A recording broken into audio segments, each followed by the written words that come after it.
Who has deadlier missiles, Russia or United States? Let's get it. In October of 1962, Russia R-12 and R-14 nuclear missiles were stationed in Cuba, a mere 90 miles away from the Florida coastline. If launched, they could have reached the United States in minutes, killing millions. Meanwhile, in Italy and Turkey, 45 United States PGM-19 Jupiter missiles had their nuclear-armed tips pointed toward Russia. Had the conflict escalated and both forces discharged their arsenal, it's very likely that human history would have ended with a bang in 1962. This was the Cuban Missile Crisis. It's been 58 years since the incident occurred. Since then, Russia and the United States have both developed missile technology that makes the arms of the Cold War seem quaint by comparison. While thankfully the US and Russia are not currently at war, it begs the question, who today has the superior missile technology? And would this give them an edge if conflict were ever to reignite? Today we're going to discuss the respective arsenals of the two countries, including their air-to-air missiles, air-to-surface missiles, surface-to-surface missiles, surface-to-air missiles, and the infamous intercontinental ballistic missile, and see who comes out on top. Firstly, their air-to-air capabilities. To be clear, air-to-air missiles refer to a missile fired from one aircraft with the specific purpose of destroying another. These weapons are most commonly used during air combat maneuvering, or ACM. Two such missiles employed by the U.S. Air Force are the AIM-7 Sparrow and the AIM-9 Sidewinder. The AIM-7 is a medium-range radar-guided missile with blast fragmentation warhead designed for all weather and altitudes. It was used heavily by pilots in the Persian Gulf Wars and has an operational range of 43 miles. The AIM-9 is a supersonic missile with infrared homing technology, allowing it to track the heat of its targets. Deployed in its first iteration in 1956 with current operational range of 22 miles. However, for the last 30 years, the true backbone of the United States air-to-air missile arsenal has been the AIM-120 AMRAAM. First released in 1991, the AMRAAM is a lighter, faster improvement on the AIM-7, with an operational range of 86 miles. It boasts an active radar system and beyond visual range capability. This means that the missile has greater independence from the fire control system of the aircraft that launched it, allowing for greater combat capabilities than previous missile technology. The two air-to-air missiles at the heart of Russia's Air Force are the R-77, introduced in 2002, and the incredibly new R-37, which was only introduced last year. The R-77 is Russia's response to the American AIM-120. It's a medium-range missile with active radar homing capabilities, but can it beat the AIM-120 on technical specs? The R-77M, the latest iteration of the missile, boasts an operational range of approximately 120 miles. This surpasses the AIM-120 by a considerable 34 miles. While things are already looking bleak for the US here, it is with the R-37M that the Russians truly began to surpass their American counterparts. The R-37 not only has the active radar capabilities of the AIM-120 and R-77, it also has the devastating maximum operational range of almost 250 miles. It also dominates the AIM-120 in terms of speed, with a shocking 1,500 mile-per-hour disparity between the two in the R-37's favor. When it comes to ACM, Russia takes the win, but maybe not for long. Even now, the US Air Force is constructing storage facilities to securely store the first test batch of AIM-260 missiles, which were fast-tracked in development by Congress in response to advances in Russian, but especially the Chinese missile technology. Very little is known about this new missile, but it is rumored to have some truly next-gen tech. Next, air-to-surface missiles, or ASMs. These are missiles launched from aircrafts to land or sea targets. The United States military's primary ASM is the AGM-158, Joint Air-to-Surface Standoff Missile, or JASSM. This weapon has been in use by the US Air Force since 2009, and in its latest iterations boasts both anti-jam GPS and infrared target acquisition technology. It also has a 1,000-pound penetrator warhead and an operational range well in excess of 500 miles, meaning if you have a JASSM coming at you, you're seriously out of luck. The US Navy's preferred ASM is the AGM-84HK Slammer, or Standoff Land Attack Missile Expanded Response. An older missile, the Slammer has been in service since the year 2000. It has an operational range of 170 miles, but makes up for its lower operational range with vast improvements in control. As a cruise missile, the Slammer utilizes command guidance, meaning the missile can be controlled and redirected by ground units toward appropriate targets. If, for example, its intended target is destroyed, the Slammer can be directed toward another. Russia's non-Soviet air-to-surface arsenal is considered considerably thinner on the ground. However, in 2018, 10 MiG-31 supersonic Russian interceptor aircrafts were released on an experimental basis carrying the new Kh-47M2 Kinzhal missiles. Due to being such recent additions to the battlefield, there's less concrete information about the Kinzhal. However, it's been reported that the Kinzhal has a high explosive warhead 100 pounds greater than the American JASSM. What's more, there have also been reports that the Kinzhal can sustain nuclear capabilities, hugely increasing its potential lethality. Russian state media has also released claims that the most advanced iteration of the Kinzhal has an almost 2,000-mile operational range. However, it's worth noting that many American spectators have suggested these claims are vastly exaggerated for propaganda purposes. In light of this, the more tried and tested American missiles take the win. Next, surface-to-surface missiles. This refers to missiles launched from the ground source, such as a shoulder or vehicle-mounted launcher, with the intention of eliminating a ground target.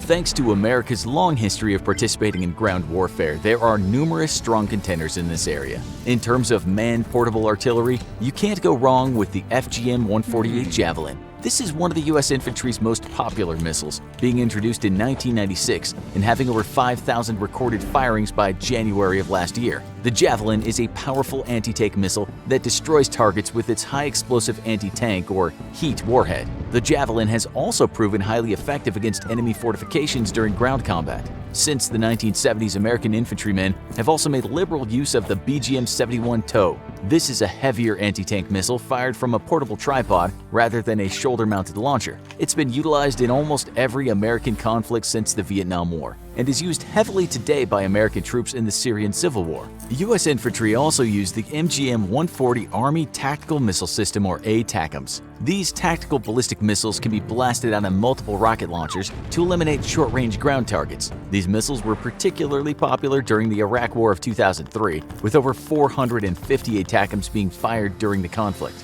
However, by far the deadliest U.S. military ground missile is the Tomahawk land attack missile. The Tomahawk is a devastating long-range cruise missile employed by the U.S. Navy since 1983. It's capable of striking land targets within an 800-mile range. The Tomahawk also boasts a 1,000-pound high-explosive warhead, and in the past has even been equipped with nuclear capabilities. If a naval ship armed with the Tomahawk wants you dead, you don't really have much of a say in the matter. While a grand majority of Russia's surface-to-surface missiles are essentially Soviet hand-me-downs, Russia does have one missile that functions as an answer to the Tomahawk, the 3M54 caliber. First introduced in 1994, this cruise missile's high-explosive warhead is over 100 pounds heavier than its American counterpart, has an almost 3,000-mile operational range, and reaches supersonic speeds. The caliber is designed mainly as an anti-ship missile, but has proven to be extremely effective in eliminating ground targets in conflicts like the Syrian Civil War. While the United States' surface-to-surface arsenal is more versatile, no missile in their collection has quite the caliber of the caliber. Russia takes the win.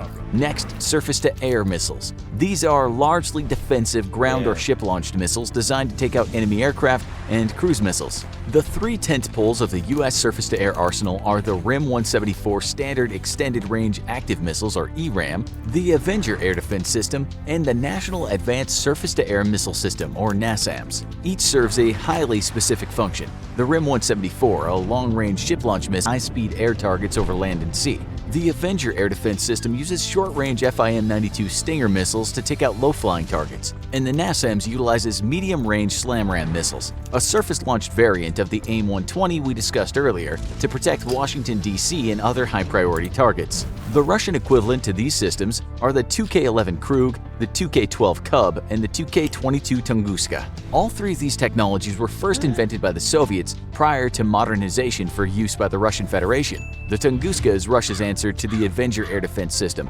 taking on low-flying targets with short-range 9M311 missiles. The Kub functions on the low to medium air target range, utilizing 3M9 missiles, and the Krug is Russia's medium to long-range air defense missile system, utilizing heavy 9M8 missiles with 330-pound high-explosive warheads to blast planes and cruise ship missiles to Kingdom Come. On this front, the United States takes the win for their significantly more modern and advanced surface-to-air defense systems. Finally, the Intercontinental Ballistic Missiles, or ICBMs. These are the missiles to end all missiles, with unparalleled speed, range, and raw destructive power. While the previous missiles can also be useful assets in conventional warfare, ICBMs can turn the tide or end a conflict altogether. Before we discuss the United States' and Russia's ICBM technology, let's first quickly explain how an ICBM works. An ICBM is a land-launched missile with an operational range of 3,500 miles at minimum. They carry conventional or nuclear payloads into low Earth orbit, traveling at incredible speeds. When positioned above its intended target, the missile fractures, dropping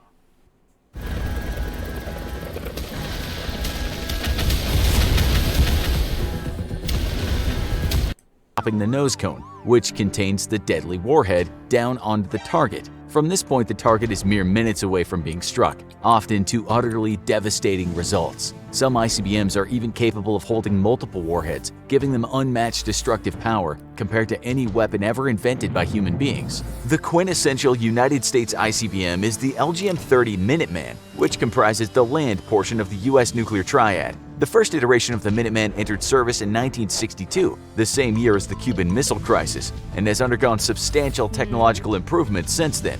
It offers an operational range in excess of 8,000 miles, travels at approximately 17,508 miles per hour, and is accurate to a mere 800 feet. The current iteration, the Minuteman III, is equipped with W-78 and W-87 thermonuclear warheads.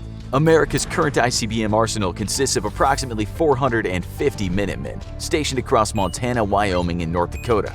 However, the Russian ICBM arsenal is both larger and considerably more diverse. For starters, due to massively overproducing ICBMs during the Cold War, the modern Russian Federation has a stockpile of legacy missiles from their Soviet predecessors. These missiles, many of which are still in use today, include 20 silo-based RS-18As, 46 silo-based RS-36s, and 45 road-mobile RT-2PM Topols. But of far greater interest is Russia's modern ICBM stockpile, which falls into three main categories. First, the RT-2PM2 Topol M. This missile has an operational range of 6,800 miles and a speed of 16,400 miles per hour, and is accurate to approximately 660 feet. Russia currently operates 18 mobile and 60 silo-based Topol Ms. Secondly, the RS-24 Yars, an improvement to the Topol M.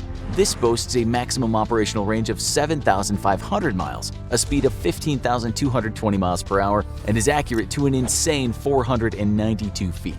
Russia has 14 silo-based and 135 road-mobile RS-24s. Finally, Russia's latest ICBM, the RS-28 Sarmat, or the Satan II according to NATO code names. This terrifyingly named weapon was announced by Russian President Vladimir Putin in 2018 and concludes its final testing phases this year, with 46 of the missiles expected to be produced by the end of 2021. With testing still underway, the full capabilities of the Sarmat are not yet fully clear, and the Russian military is playing its cards close to its chest. The missile's operational range is expected to be in excess of 6,000 miles. But considering the Sarmat's development history is marred with delays, the weapon is still surrounded in uncertainty.